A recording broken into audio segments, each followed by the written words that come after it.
Olá pessoal, tudo na paz? Estamos iniciando a aula de número 22, a correção dos exercícios da página 115. Correção dos exercícios da página 115, aula de número 22.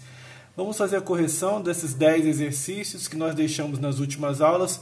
Eu vou tirar o rosto só para poder ficar mais leve, mas estamos aqui. Vamos lá, pessoal. Então, o exercício aí da página 115. Número 1. Qual é a origem geográfica dos povos estudados nesse capítulo? Algumas pessoas ficaram com dúvidas, né? Mas nós temos que lembrar que estudamos fenícios, hebreus e persas. É só, né, a gente recapitular os vídeos anteriores que nós falamos, né? Inclusive, esse capítulo inteiro fala sobre esses três povos. Então, a resposta aí seria, os hebreus e os fenícios pertencem aos povos semitas, né, que eram originários aí da Península Arábica. Já os persas são indo-europeus, originários aí das proximidades do Mar Negro e do Mar Cáspio. Isso aí está lá no início do capítulo. Então, o número 1 mata dessa forma. Número 2, cite... Número 2, deixa eu ver se tá legal aqui, ó. Número 2. Cite... Não, número 2 não. Número 2. Que povos atuais descendem dos semitas? Quais povos atuais descendem dos semitas? Então, número 2 aí, ó, são descendentes dos povos semitas, né, os atuais judeus e árabes. Então, a resposta seria judeus e árabes, que descendem dos semitas. Número 3. Agora sim, cite a principal característica da religião dos hebreus e descreva o que foi o êxodo para esse povo. Então, cada um respondeu de uma forma, mas eu analisei todas e todos estão coerentes com o resultado.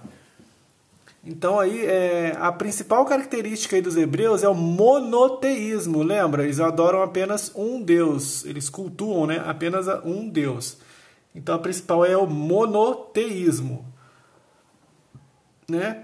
E o êxodo representou a fuga dos hebreus do Egito em direção à terra prometida, a Palestina, né? E foi conduzido por Moisés, o emissário do Senhor.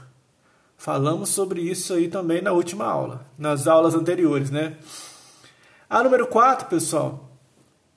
A número 4, ela tá assim, ó. Complete o quadro abaixo. Período da história hebraica segundo os relatos bíblicos, a era dos patriarcas, a era dos juízes e a era da monarquia, dos reis. E as principais características. Vamos falar um por um, então.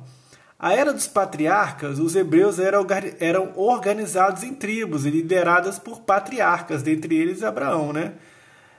Os hebreus migram para o Egito, onde são escravizados e, sob a liderança de Moisés, retomam a Canaã, o êxodo.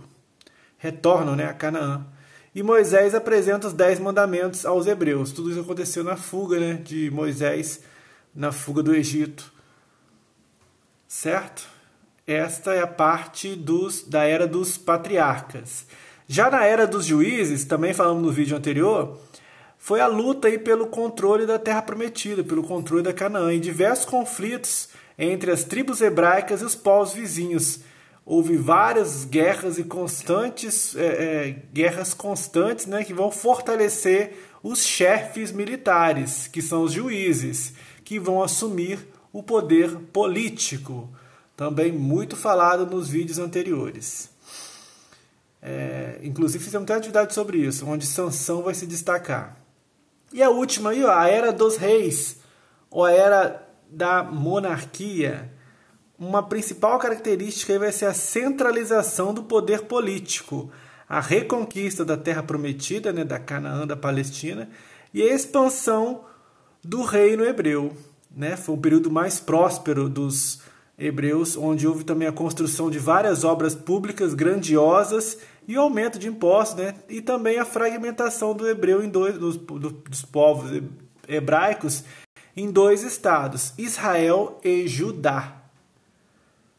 Então aí já matamos aí, ó, a era dos patriarcas, a era dos juízes e a era dos reis. Então matamos aí a número 1, a número 2, a número 3 e a número 4. Vamos passar para número 5. Na número 5 tá assim, quais eram as principais atividades dos fenícios? Então já passamos aí, ó, 1, 2, 3 e 4 foi sobre os hebreus.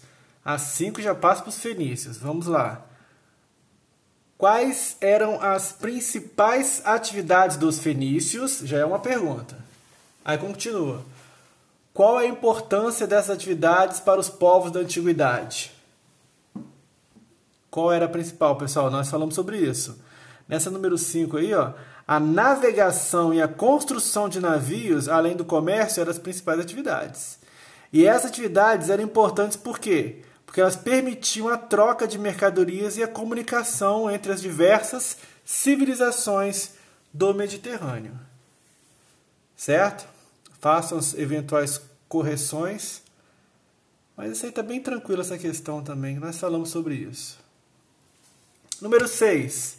Sob a liderança de Ciro o Grande, agora é persas, os persas se expandiram pela Ásia, conquistando um dos maiores impérios da antiguidade. Dos povos que você estudou até aqui, quais foram dominados pelos persas? Dos povos que nós estudamos até aqui, todos os povos foram dominados pelos persas. Os babilônios, os assírios, os egípcios, os hebreus, os fenícios, todos, até agora. Lembra que nós falamos? Da Mesopotâmia, onde vai ter destacado ali os babilônios, os assírios foram dominados, o Egito Antigo, os egípcios foram dominados, os hebreus foram dominados, os fenícios foram dominados, então o Império Persa foi o maior, sob a liderança de Ciro o Grande.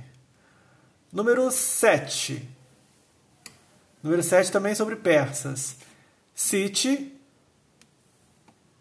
3 medidas adotadas por Dário I para centralizar o poder e melhorar a administração do Império Persa. Falamos sobre isso no vídeo sobre Persa. A número 7 aí. Lembra que uma das suas estratégias foi a divisão do reino em 20 províncias, 20 satrápias, que eram governadas pelos sátrapas. Além da divisão do império em 20 satrápias, também criou um sistema de correios e uma ampla rede de estradas. Lembra que nós falamos sobre isso? E também o envio de um funcionário real para fiscalizar os sátrapas e identificar as reclamações da população e dos governos locais. Além disso, também teve a criação de uma moeda, o dárico, para intensificar o comércio. Essas foram as principais características que nós também já falamos. Então, super tranquilo. Número 8. A 8, pessoal. A 8 é um gráfico também, tipo a número 4. Vamos lá. Complete o quadro comparativo abaixo com as informações pedidas. Tem ali hebreus, fenícios e persas, governo, sociedade, economia e religião. Vamos começar então, para ficar mais fácil. Vamos falar sobre os hebreus. Hebreus, governo, como é que era? O governo era dos patriarcas, era dos juízes, era dos reis. Certo? Era dos reis. Certo? Temos também na frente, aí vamos continuar também, cisma, né, a diáspora, o Estado de Israel. Temos essa parte também. A sociedade dos hebreus. Base, camponeses, pastores e escravos. Camada intermediária, burocratas e comerciantes. E no topo ali estavam os proprietários de terra, sacerdotes e também a família real. Economia. Podemos colocar a economia ali como pastoril e agrária. E a religião monoteísta, onde se destaca o livro. Os livros, né? O Antigo Testamento e o Talmud. O Torá. Vamos passar para os fenícios agora. Fenícios, governo. Opa, está escurecendo. Governo. Alternância política das cidades-estado, né? Hora um, hora outro. Sociedade. Na base da pirâmide ali tinha as camadas populares, os trabalhadores livres do campo, né? E também tinha os escravos. E no topo tinha os comerciantes, armadores, líderes políticos. A economia é navegação e comércio, né? Agricultura, artesanato, enfim. Já a religião eram politeístas e tinham vários deuses relacionados às forças da natureza. E o último quadro aí, os persas. Persas. Governo. União entre os medos e os persas. Ciro, o Grande, Cambises, Dário I, guerras médicas, domínio romano. Essa parte do governo. Próxima. Sociedade. Na base ali temos camponeses escravizados, no topo burocratas, sacerdotes e o imperador. E economia? A economia era agricultura, comércio, basicamente. E a religião, o dualismo, né? Dualista, o Aura Mazda, o bem contra o mal, o Aura Mazda versus o Ahriman, que era o mal. Certo? Fechamos aí a número 8. Vamos partir para o número 9. Número 9. Reúna-se com um colega, infelizmente não teve como, né, devido a essa pandemia, e leia o texto a seguir respondendo as questões. Aí tem um texto ali, né, pressupõe que já fizeram a leitura. Vamos partir para a resposta. Vamos fazer a leitura juntos, para ficar mais fácil a nossa compreensão. O rei é absoluto. Nenhum indivíduo, nenhum órgão coletivo está habilitado a compartilhar da sua autoridade ou fiscalizar o uso dela. Deixa eu dar um zoom aqui, melhorar. Ou fiscalizar o uso que dela faz o seu soberano. Recebe-a unicamente o Aura Mazda, de quem é eleito.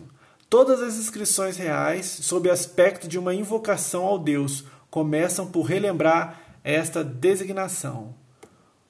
O grande Deus Aura Mazda, que criou o céu lá em cima, que criou a terra cá embaixo, que criou o homem, que criou a felicidade para o homem, que tornou Dário rei, que ao rei Dário entregou este grande reino, rico em cavalos, rico em homens. Armand André, o texto. Com base nisso, vamos responder. Letra A. Qual dos povos estudados neste capítulo o texto se refere? É uma pergunta. E como você chegou a essa conclusão? Pessoal, o povo que está falando é aos persas. E a gente chega a essa conclusão porque se dá, né, a conclusão se dá porque o texto cita o deus Aura Mazda, cultuado por eles, e o rei Dário, que é um dos governantes persas. Certo? Letra B. O que significa a frase o rei é absoluto? Qual o significado? Ele, no caso, pessoal, o significado seria o seguinte, vamos pensar o seguinte, significa, né, que o poder é sem limites, é irrestrito, ou seja, superior a todos os outros poderes. Por isso que fala que é absoluto. Vem da ideia de absolutismo, do que vai acontecer mais para frente. Lá no 7º ano vocês vão ver a questão dos impérios, dos reis absolutistas, que têm o poder absoluto. Então a letra C da 9, a última da 9 é C. De acordo com o texto, qual a origem do poder real? De acordo com o texto, qual a origem do poder real? O poder real, isso aí, o poder real vem do rei, né? O poder do rei lhe é atribuído pelo deus Aura Mazda. Lembra da religião do mazdeísmo de Zaratustra? Então, o poder do rei é atribuído pelo rei Aura Mazda. Número 10. Massada tornou-se uma fortaleza entre os anos de 150 a.C. e 76 a.C. No seu governo, Herodes reforçou a estrutura defensiva da construção. Em revistas, livros e sites, pesquise. Então, isso é uma pesquisa. Quem foi Herodes e por que ele fortalece a Massada? Pessoal, Herodes nasceu em Jericó, na Judéia, no ano aí de 73 a.C. Era filho de Antipas, que recebeu cidadania romana por ter colaborado com Pompeu, né? E foi nomeado rei da Judéia pelo Senado romano no ano de 37 a.C. aproximadamente. E governou sobre essa região aí, né? Peraí, deixa eu botar assim. Governou sobre a região até a morte, que foi no ano de 4 a.C. Beleza? Então, número 10, última, letra B. 10B. Quais eram as características da fortaleza de Massada? Pessoal, a fortaleza aí de Massada. Massada era uma fortaleza localizada no alto de um planalto escarpado, perto aí do Mar Morto. Era protegido pelo terreno acidentado e por penhascos íngremes. E é um local aí de difícil acesso, cercado por desertos, né? A fortaleza também conta com uma muralha de dupla camada de pedra, mais ou menos 140 metros de extensão e aproximadamente 6 metros de altura. E deixa eu botar aqui, tá preto. Clareou. Entre essas duas muralhas há um espaço de 4 metros, ocupado por alojamento das tropas, né, para guardar armas, revólveres. Revólveres não, né? Armas, né? Para guardar suas armas. E tinha 4 portões e várias torres no seu interior.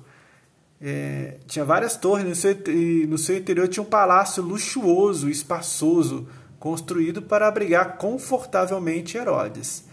Essa fortaleza ainda contava com as plantações de hortaliças, de grãos e grandes armazéns de azeite, vinho, frutas e farinha com cisternas para assegurar o abastecimento constante, né, de água, certo?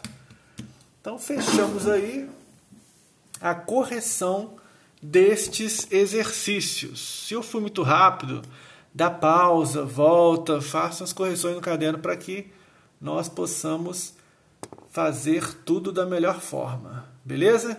Então fechamos aí exercícios da página 115.